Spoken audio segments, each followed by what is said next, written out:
If you like money and fantasy football, you're going to love this free offer to make money with DraftStreet.com. In fact, you've got a chance to win my money because I'm running a $300 league today where the top 7 finish in the money. Hi guys, Al DeMarco here, and today you'll be competing against my team and amongst yourselves to win my money. Fantasy sports have changed over the years, making them more lucrative. No more waiting to get paid at the end of the season. With DraftStreet.com, you get instant gratification. Here's the deal. Go to DraftStreet.com right now. Enter this code, DeMarco, my last name. That's going to get you access to my league today. Entry costs absolutely nothing. It's free to play for a shot at winning my money. You have a $100,000 salary cap to draft your team. You've got until the 1 p.m. Eastern Time kickoffs to set your roster, and the winners will be determined when the Monday night game is over. Remember, the top 7 finish in the money with my $300 at stake. Go to DraftStreet.com, use the passcode DeMarco, build your team now. Welcome back, everyone, to the Countdown to Kickoff show. Al DeMarco along with Steve Budin. You know, all season long we've been talking about fantasy football, and yes, we will get to that riveting game between Carolina and the Colts in just a moment. But first, let's talk about fantasy football because we had a hell of a contest last week that was a lot more exciting than anything the Colts and the Panthers will do today. We had a contest that was limited to 100 of you out there. The first 100 got in there, $1,000 in prize money. And I want to say congratulations to P. Peterson. That was the user's name. He won the contest, won the $300 first prize last week, and he won it by 8/100ths of a point over a guy whose username was Monitor10. This was the contest we ran in conjunction with DraftStreet.com. Third place was only a 1.5 back, and I just want to say redemption was mine, guys, because 3 weeks ago I finished 239. And I didn't let you live it down. No, and then 2 weeks ago I finished like 137th. Last week, baby, I was number 4 in the contest, which was significant because anybody who beat me got automatically $10. Their entry fee was $11. Got $10 back. Only 3 of you did, but it was a hell of a contest. This week we're going back to a free entry, guys, at DraftStreet.com. Fantasy football, $300 of my money on the table, up for grabs for you out there, and it's a free entry into the contest. Yeah, and once again, whether you've been in the contest or not, you can play these contests every single week. Whether you won, whether you lost, it doesn't matter, and it's every single week. So the action is right there in front of you every week. You don't have to wait like you did in the olden days where you would, constantly redraft the entire season until you could win at the end. This is each and every week. It's almost like gambling, and it's legal. Absolutely, guys, because it is a game of skill, although there's a little luck involved. Let me tell you, for finishing 4th last week, I had my reputation to defend. But here's the deal. You go to DraftStreet.com, you enter my last name, guys, DeMarco.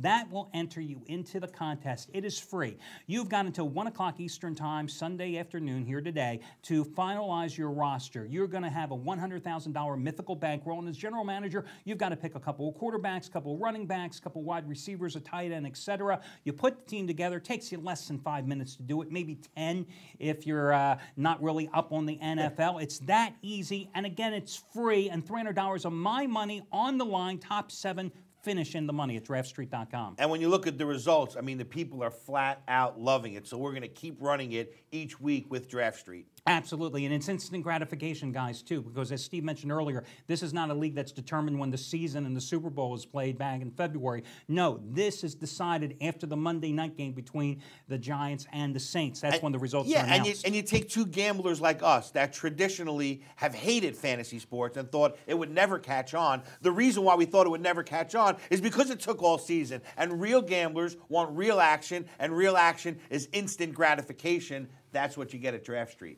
And remember, use my last name, DeMarco, to enter the free contest at DraftStreet.com. Okay, let's get to this Carolina-Indianapolis game. I find it amazing. Here are the Panthers. Suddenly a 3.5-point road favorite, and we understand why, because the Colts are winless on the season, and they failed to cover 6 in a row during the most recent 6 losses. But this is a Cam Newton-led squad that is young, that hasn't learned how to win. I told you guys this last week. I thought the line was a joke. There is Detroit, down 24-7 at home, and the Lions come roaring back to win that game 49-35. And yet you're asking Carolina again. Each of the last 2 times they have been favored. Only 3 times this season they lost outright at home, laying points. The late points here, even though they should win, I don't know how you play this game. Yeah, I mean, obviously, how much better has Carolina become that everyone in Carolina is complaining that they can't hold on to a lead in the fourth quarter anymore. But I don't think Indianapolis is good enough to get that lead, going into the fourth quarter. So I don't think the way that Carolina plays in the fourth quarter is really going to matter here. I'm with you. I don't think you bet this game if it was the last game on the board. But if you had to bet it, I don't know. I would lay the points with Carolina. I'm feeling Cam Newton comes in here, and I don't care if they bring in the painter, the plumber, the electrician. I don't think they can win a game this year. Hey, listen, Carolina's defense has given up 28 or more points in 7 of 10 games. Of course, the bad side here is the Colts may come off a bye, but they've only scored 27 points in their last 4. But every week you have this shocking upset. Could be this week. Colts might win it. I wouldn't bet it. Either way, Peyton Manning gets my vote for MVP. Atlanta and Minnesota, the problem with the Vikings here, not only did they get hammered last week, and really they did get hammered by Oakland. It was just 2 late garbage scores that made that game look deceptively close for the Vikings faithful. But Adrian Peterson isn't healthy. And without a healthy Adrian Peterson, I don't see how the Vikings win. I do have my problems with Atlanta, though, because, again, last week they get up 23-3 on Tennessee, and suddenly they have to hold on for dear life against Jake Locker to win that game 23-17. Matt Ryan, 23-4 straight up at home during his career, 16-9-2 against the spread, 432 yards in total offense last week for the Falcons. They should win this one comfortably, but should and could and would have, that's the problem with the Falcons this year. Yeah, believe it or not, I look at this 9.5-point line, and Al, I think it's cheap. I think if this were last year, with Atlanta being a dominating home team the way they used to be, this game is 13.5. So I like the 9.5 points here. I'm going to lay it with Atlanta. I think they return to glory, and I think they win this game. The Vikings last week, 6 turnovers, 5 sacks, 2 fumbles lost. It was just a bad game, and they have only covered 4 of their last 14 games. Next game on the board, we are going to keep motoring on here, is going to be Chicago and Oakland. We know Jay Cutler's out. We know Oakland has won 2 straight games, both on the road, and Carson Palmer is really getting acclimated in this offense. But the key for the Bears isn't necessarily, although Cutler's had a very good season, yes, he has. It's whether Matt Forte, who has really had 2 straight off games since that Sunday nighter against Philadelphia, Matt Forte gets the ground game going, whether the Bears deliver defensively as they have all season. Can they stop Michael Bush, who has carried 30 times in each of the last 2 games and gained 266 yards for the Raiders? Yeah, I think the Raiders are back. I mean, I think they're playing aggressive. They're playing physical ball on defense. Defense is picking up the offense. Offense is picking up the defense. Carson Palmer getting a little better each and every week. And you know what? It's like poetic justice, because they complain all year about Jay Cutler in Chicago. They question his toughness. I think he's the toughest player in the league. Now they lose him, and they're going to find out that they're not the same team without him. I like Oakland here. I'm going to lay the points with the Raiders. Yeah, I agree with you here. I think this is a good place to lay it. I think it's an interesting teaser possibility as well, taking Oakland down to a 1-point dog or pick them at home in this contest. Seattle and Washington. I have been very impressed with how the Seahawks have played. They have made people a lot of money quietly here in Vegas, covering 7 of their last 8. They won 24-7 with a dominating defensive performance last week at St. Louis. And, of course, remember their last home game? Upset Baltimore. That 12th man, which is Quest Field, that noise, that's the key here. Washington, nothing. I've told you repeatedly week after week here, after they lost Moss and Hightower, that was 34% of their offense at that point, even with Rex Grossman back at quarterback. Big deal.